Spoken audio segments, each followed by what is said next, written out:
صبح کا وقت تھا۔ تاریخ تھی 11 ستمبر 2001۔ نیو یارک سٹی میں ہر دن کی طرح لوگ اپنے آفسز، سکولز اور مارکیٹس کی طرف روانہ ہو رہے تھے۔ آسمان بالکل صاف تھا، ہوا میں ایک عجیب سی تسلی تھی، جیسے سب کچھ اپنی جگہ پر ہو۔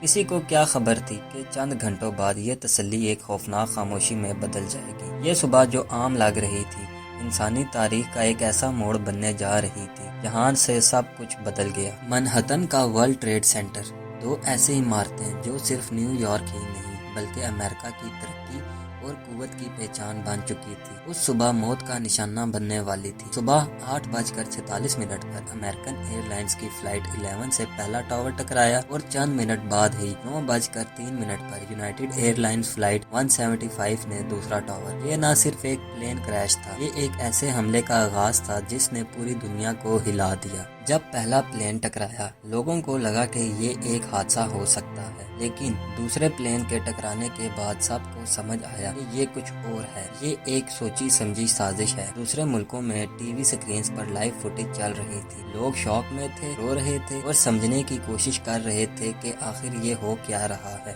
لیکن اس وقت کسی نے نہیں سوچا تھا کہ ابھی اور بھی کچھ باقی ہے۔ 9:37 پر ایک تیسرا plane American airlines flight 77 Pentagon میں جا ٹکرایا، امریکہ کی ملٹری پاور کا مرکز۔ اور چند منٹ بعد چوتھا plane American airlines flight 93 جو شاید وائٹ ہاؤس یا کیپٹل کی طرف جا رہا تھا، پیسنجرز کی بہادری کی وجہ سے پینسلوینیا کے کھیتوں میں کریش کر گیا۔ یہ صرف ایک اٹیک نہیں تھا، یہ ایک کوآرڈینیٹڈ پلان تھا جس کا مقصد امریکہ کی ہارٹ لینڈ میں ڈر کا بیج بویا جائے۔ اس آپریشن میں 19 ہائی جیکرز شامل تھے جو القاعدہ کے ٹرینڈ ممبرز تھے۔ ان لوگوں نے امریکہ کے اندر فلائٹ سکولز میں ٹریننگ لی، پلینز کیسے چلائے جاتے ہیں سیکھا، اور پھر ایک دن میں 4 کمرشل پلینز کو ہائی جیک کر لیا۔ اس حملے کے ماسٹر مائنڈ کا نام تھا خالد شیخ محمد، جبکہ القاعدہ کے لیڈر کا نام اسامہ بن لادن اس سازش کا سب سے بڑا نام تھا۔ بن لادن نے افغانستان کے اندر اپنی سیف ہیون بنائی تھی جہاں طالبان نے اسے پناہ دے رکھی تھی۔ یہ پلان سالوں میں بنا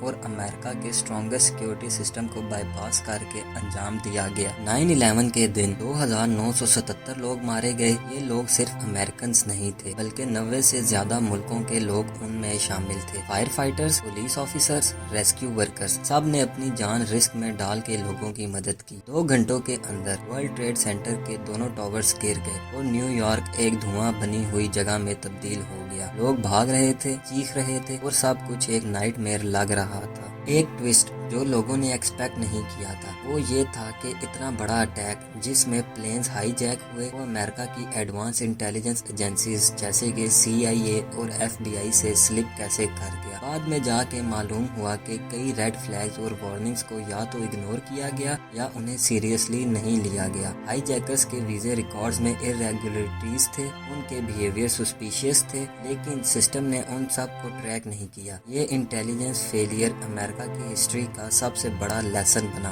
امریکہ نے فوراً رسپانس دیا۔ صرف کچھ دنوں کے اندر پریزیڈنٹ جارج بش نے وار آن ٹیرر کا آغاز کیا۔ افغانستان میں ملٹری آپریشن سٹارٹ ہوئے جہاں طالبان کی حکومت کو ہٹا کر القاعدہ کے ہائیڈ آؤٹس پہ بامبنگ شروع ہوئی۔ 2001 کے اینڈ تک امریکہ نے طالبان رجیم کو ہٹا دیا، لیکن اسامہ بن لادن بھاگ گیا۔ یہ جنگ ایک لمبی اور کاسٹلی وار میں تبدیل ہو گئی جو اگلے 20 سال تک چلی۔ ایک اور مشکل جو سامنے آئی وہ تھی مسلم کمیونٹیز اور مڈل ایسٹرن لوگوں کے خلاف پری جوڈس اور ہیٹ کرائمز۔ امریکہ میں اور یورپ میں مسلم کو سسپیکٹ سمجھا جانے لگا۔ ایئرپورٹس پہ پروفائلنگ، امیگریشن ریسٹرکشنز اور سول رائٹس کی وائیولیشن عام بات بن گئی۔ ہر داڑھی والا، ہر نام جو عربک لگتا تھا وہ شک کے سائے میں آ گیا۔ 9/11 کے بعد امریکہ نے ایک نیا ڈپارٹمنٹ بنایا، department of homeland security, جس کا مقصد تھا انٹرنل سیکیورٹی کو مزید سٹرونگ بنانا۔ ایئرپورٹس پہ TSA سیکیورٹی کافی ٹائٹ ہو گئی، نو فلائی لسٹ بنائی گئی، سرویلنس سسٹم کو اپ ڈیٹ کیا گیا، پیٹریوٹ ایکٹ انٹروڈیوسڈ ہوا جس میں گورنمنٹ کو زیادہ پاورز مل گئی، سٹیزنز کے کمیونیکیشنز کو مانیٹر کرنے کی۔ لوگوں نے پوچھا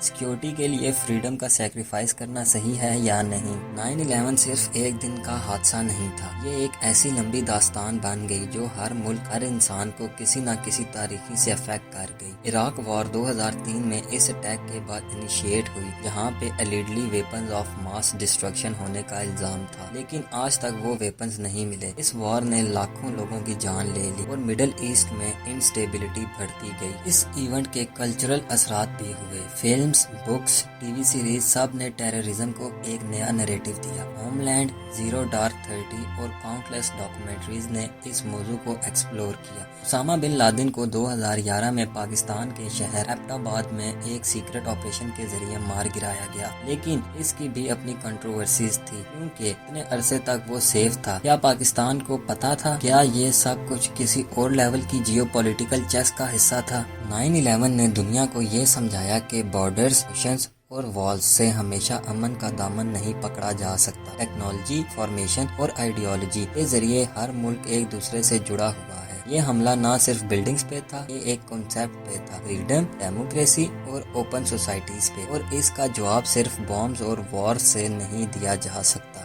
آج بھی جب گراؤنڈ زیرو پہ لوگ جاتے ہیں ان کے دل بھر آتے ہیں۔ ایک میموریل بنا دیا گیا ہے جہاں پہ ان سب لوگوں کے نام لکھے ہوئے ہیں جو 9/11 میں شہید ہوئے تھے۔ ہر سال 11 ستمبر کو ایک سرمنی ہوتی ہے جہاں پہ سائلنس رکھی جاتی ہے ان مومنٹس کے وقت جب پلینز ٹاور سے ٹکرائے تھے۔ یہ سائلنس صرف ایک مارننگ کا حصہ نہیں، یہ ایک یاد دہانی ہے کہ انسانی زندگی کتنی نازک ہے اور کتنا اثر ہوتا ہے جب ہمیں ڈر، نفرت اور مس انڈرسٹینڈنگ کے ذریعے ڈیوائیڈ کیا جاتا ہے۔ 9/11 نے صرف امریکہ کو نہیں، پوری انسانیت کو ایک چیلنج دیا۔ کیا ہم صرف ریونج کے راستے پر چل کر پیس لا سکتے ہیں یا ہمیں اپنے سسٹمز، آئیڈیالوجیز اور ریلیشن شپس کو دوبارہ دیکھنے کی ضرورت ہے؟